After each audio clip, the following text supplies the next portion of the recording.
അസ്സലാമു അലൈക്കും. അൽഹംദുലില്ലാഹി റബ്ബിൽ ആലമീൻ.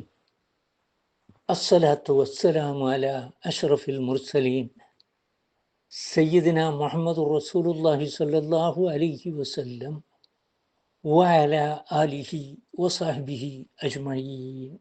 അമ്മാ ബഅദ്.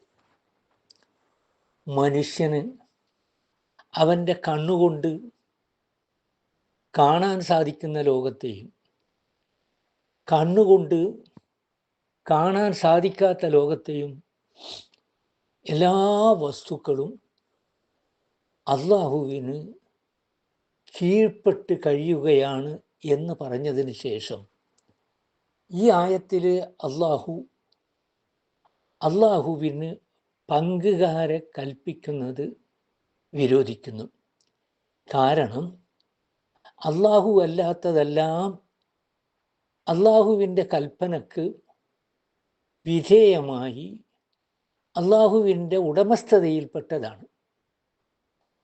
അള്ളാഹു ആണെങ്കിലോ അവയിൽ നിന്നെല്ലാം വ്യത്യസ്തനാണ്.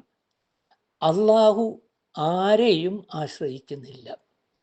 എല്ലാവരും അള്ളാഹുവിനെ ആശ്രയിക്കുന്നു. അതുകൊണ്ട് നിങ്ങൾ രണ്ട് ഇലാഹുകളെ സ്വീകരിക്കരുത്. ഏക ഇലാഹ് അള്ളാഹു മാത്രമാണ്.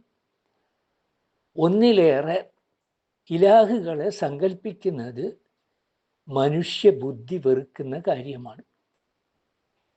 ഇതിനു മുമ്പത്തെ ആയത്തിൽ ഈ പ്രപഞ്ചത്തിന് ഒരാരാധ്യനുണ്ടെന്നും എല്ലാ കാര്യങ്ങളും അവന് സുജൂദ് ചെയ്യുന്നുവെന്നും പറഞ്ഞ ശേഷം ഇവിടെ രണ്ട് ദൈവങ്ങളെ നിങ്ങൾ സ്വീകരിക്കരുതെന്ന് വിലക്കുന്നു. കാരണം അത് സംഭവിക്കാത്ത കാര്യമാണ്. അതിനാൽ ഏക ഇലാഹായ എല്ലാവരും ആശ്രയിക്കുന്ന അള്ളാഹുവിനെ നിങ്ങൾ ആരാധിക്കുക എന്നാണ് അള്ളാഹു സുബ്ഹാനഹു തആല പറയുന്നത്. കൂടാതെ നാം ഭയപ്പെടേണ്ടത് അള്ളാഹുവിനെ മാത്രമാണ്.